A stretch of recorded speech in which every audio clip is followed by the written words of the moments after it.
टुनटुनी और उसकी 7 साल की बेटी पिंकी बहुत ही करीब थे। टुनटुनी के पति की मौत के बाद से ही टुनटुनी और पिंकी बड़ी मुश्किलों में जी रहे थे। टुनटुनी अपने घोंसले का किराया भी नहीं दे पा रही थी। ऐसा जुल्म मत करिए सेठ जी, मेरे पति ने कितने सालों तक आपके यहाँ काम किया है। आज वो नहीं रहे तो आप हमें घर से बाहर मत निकालो। इतनी ठंड में हम कहाँ जाएंगे। तेरा पति मेरे यहाँ काम करता था तो क्या उसके पूरे खानदान का ठेका ले लिया मैंने? मैंने घोंसले किराए पर चढ़ाने के लिए बनाए, कोई धर्मशाला खोलकर नहीं रखी है। टुनटुनी गिड़गिड़ाने लगती है, लेकिन सेठ पर इसका कोई असर नहीं होता। वो अपने गुंडों से कहकर टुनटुनी के घर का सारा सामान घर से बाहर फिकवा देता है। टुनटुनी और पिंकी कड़कड़ाती ठंड में बेघर हो गए थे। दूसरी तरफ सेठ जैसे ही घर पहुंचता है, उसकी बीवी उस पर गुस्सा करने लगती है। फिर अकेले आ गए। मैंने कहा था ना, आज घर में नहीं घुसने दूंगी अगर कोई नौकरानी नहीं लाए तो। पुरानी नौकरानी को काम छोड़े 2 दिन हो गए, तब से सारे काम मुझे ही करने पड़ रहे हैं। अरे भाग्यवान, बस आज के लिए माफ कर दो, कल पक्का मैं किसी को ले आऊंगा। हाँ रहने दो, अब मैं तुम्हारी बातों में नहीं आने वाली। इतने मजदूर काम करते हैं तुम्हारे यहाँ, किसी को भी कह दो पैसों के लालच में दौड़कर आ जाते हैं। लेकिन नहीं, मैं सब समझती हूँ तुम्हारी चालाकी। इतनी ठंड में मुझसे घर के काम करवा कर अपने पैसे बचाने की सोच रहे हो ना, लेकिन ऐसा होगा नहीं। साफ साफ कह देती हूँ, मैं कोई काम नहीं करने वाली। सेठ कौवी को टुनटुनी का ख्याल आता है। ऐसा नहीं था कि उसे टुनटुनी के लिए कोई हमदर्दी थी या फिर वो टुनटुनी की कोई मदद करना चाहता था, बल्कि वो तो टुनटुनी के रूप में एक सस्ती नौकरानी चाहता था। वो तुरंत अपनी लकड़ी गाड़ी लेकर टुनटुनी के पास गया। टुनटुनी पिंकी के साथ अभी भी सड़क किनारे बैठी हुई थी। दोनों ठंड से कांप रहे थे। सेठ को देखते ही टुनटुनी हाथ जोड़ते हुए बोली, सेठ जी रहम कीजिए, मैं वादा करती हूँ जल्द ही आपका किराया चुका दूंगी। आपने अगर मदद नहीं की तो इस ठंड में मैं और मेरी बेटी जिंदा नहीं रह पाएंगे। सेठ जी रहम कीजिए। रहम आ गया, इसलिए आया हूँ वापस। तुम दोनों चलो मेरे साथ। आज से तुम्हें मेरे घर के सारे काम करने होंगे। बदले में रहने के लिए जगह मिल जाएगी तुम दोनों को, और कुछ पैसे भी, ठीक है? लेकिन एक बात साफ साफ सुन लो, घर के सारे काम तुम दोनों को ही करने होंगे, बिना किसी नानुकुर के। अगर मंजूर है तो बोलो, वरना मैं किसी और को देखता हूँ। मैं करूँगी ना सेठ जी, मैं सारा काम करूँगी। आपका बहुत बहुत शुक्रिया। सेठ टुनटुनी और पिंकी को लेकर अपने घर पहुंचता है और सुंदरी कौवी को उनके बारे में बताता है, लेकिन सुंदरी खुश होने की बजाय और नाराज हो जाती है। हे भगवान, तुमसे नौकरानी लाने को कहा था, जिम्मेदारी नहीं, इसे रखोगे कहाँ? ऊपर से इसकी बेटी भी है।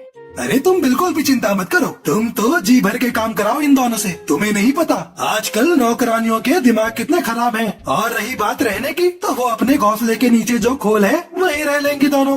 सुंदरी कौवी टुनटुनी को काम पर रखने के लिए मान जाती है और टुनटुनी को घर के नीचे पेड़ के खोल में रहने को कहती है। खोल को देखकर पिंकी टुनटुनी से कहती है, माँ यहाँ तो सिर्फ खोल है, दरवाजा तो है ही नहीं। हम यहाँ कैसे रहेंगे माँ? मैम साहब, हम दिन में तो यहाँ रह लेंगे, लेकिन रात को?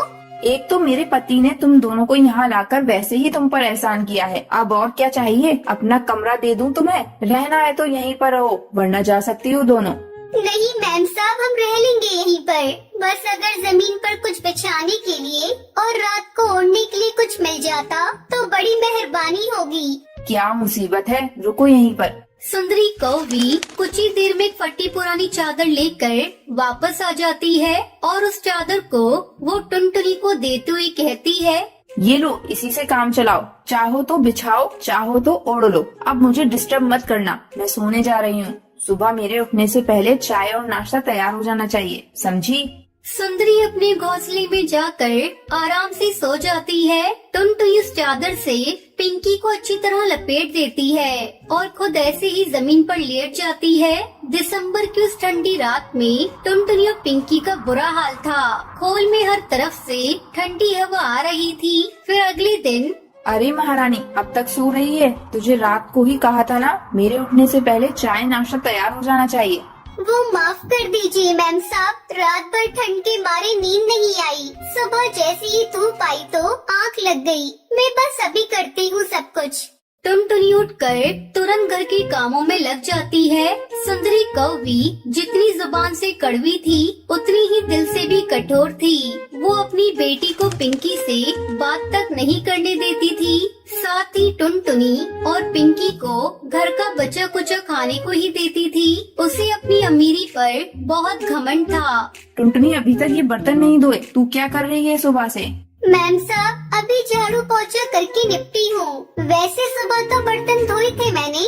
तो तुझे क्या लगता है मुफ्त की रोटी तोड़ने लाए हैं तुझे यहाँ पर? ये तेरी पिंकी सारा दिन बैठी रहती है, इसे क्यों नहीं कहती काम करने को? मैम साहब पिंकी अभी बच्ची है, उसे रहने दीजिए, मैं करती हूँ ना।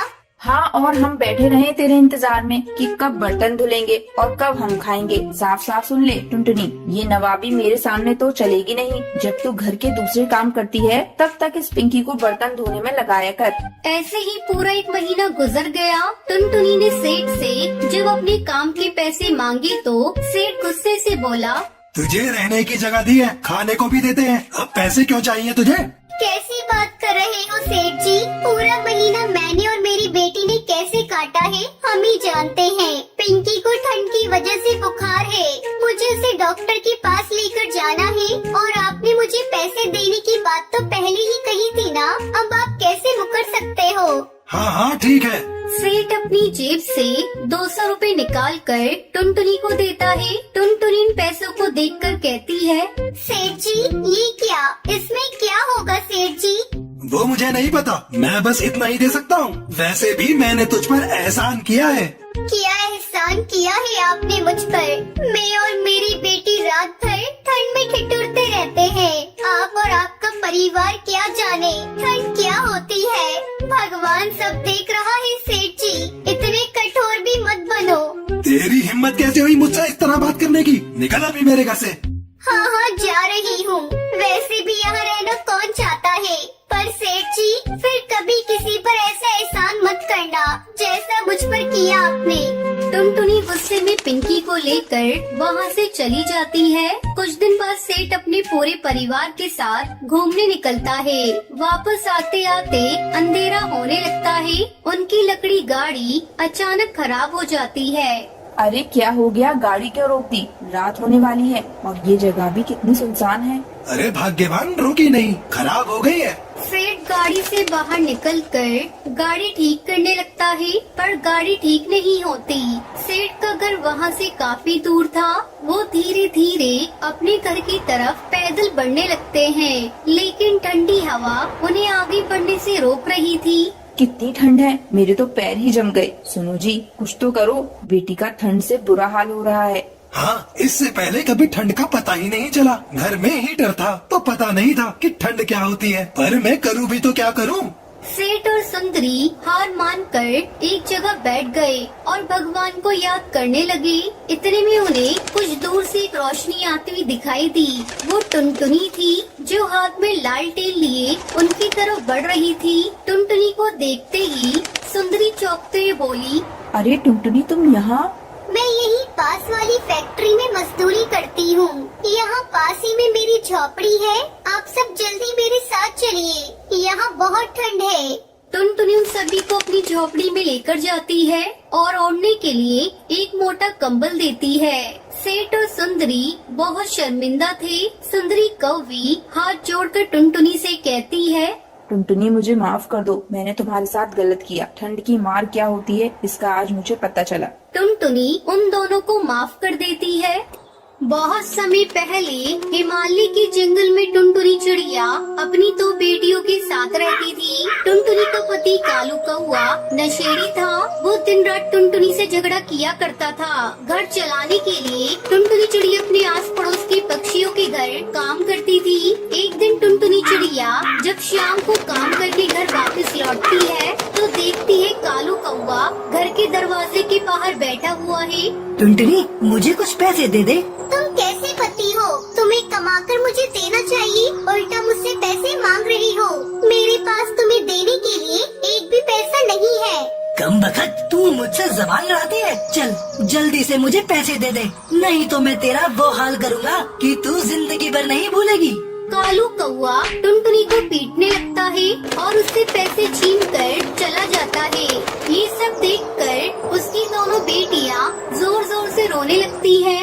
हे भगवान, तूने ये मेरी कैसी किस्मत दी है। मुझे ऐसा पति क्यों दिया। इसे अपने घर परिवार की जरा भी चिंता नहीं। आज मैं मालकिन से पैसे मांग कर लाई थी कि घर का राशन लेकर आऊंगी, लेकिन इस कमबख्त ने सारे पैसे छीन लिए। अब मैं अपनी बेटियों को क्या खिलाऊंगी। तभी टुनटुनी की बेटी टूनी चिड़िया उससे खाना मांगने लगती है। माँ, मुझे भूख लगी है, मुझे कुछ भी खाने को दो। चुप हो जा मेरी बच्ची, मैं कहाँ से तुझे खाना दूँ। तेरे पापा ने सारे पैसे मुझसे छीन लिए, अब तो मैं राशन भी नहीं ला सकती। तभी टुनटुनी की छोटी बेटी पिंकी ग्लास में पानी लेकर आती है। दीदी, ये लो पानी पी लो। मैंने भी पानी पी लिया। नहीं, तू ले जा यहाँ से, मुझे पानी नहीं पीना, मुझे तो खाना ही खाना है। बेटा, मैं अभी हरी काकी के यहाँ जाकर तुम दोनों के लिए भोजन लेकर आती हूँ। टुनटुनी चिड़िया हरी काकी के घर भोजन लाने के लिए जाती है।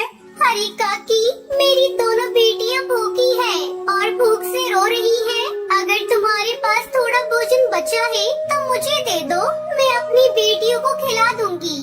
टुनटुनी बहन, तुम अपने पति से क्यों नहीं काम करने को कहती? दिन भर तुम्हारा पति शराब के ठेके पर बैठा रहता है।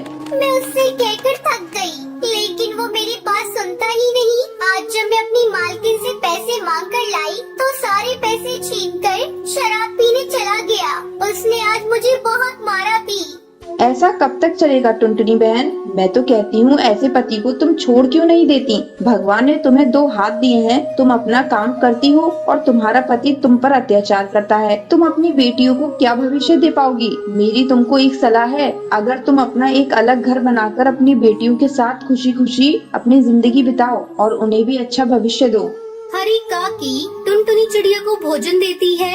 अच्छा काकी, अब मैं चलती हूँ, मेरी बेटियाँ मेरे इंतजार कर रही होंगी। टुनटुनी चिड़िया भोजन लेकर घर आती है। आओ बच्चों, आकर भोजन कर लो। मैं हरी काकी से भोजन मांग कर ले आई। कम बखत तुम मोहल्ले में जाकर मेरी शिकायत करती है और जाकर पड़ोसियों से खाना मांग कर खाती है। अपनी इन बेटियों को अभी और इसी वक्त लेकर मेरे घर से निकल जाओ। मेरे घर में तुम जैसी भिखारियों के लिए कोई जगह नहीं है। कालू कौआ टुनटुनी चिड़िया और उसकी बेटियों को घर से बाहर निकाल देता है। बच्चों चलो, हम लोग अपना एक अलग घर बनाकर उसमें आराम से रहेंगे। फिर टुनटुनी चिड़िया नदी किनारे पहुंचती है, जहां पर बहुत सारी मिट्टी थी।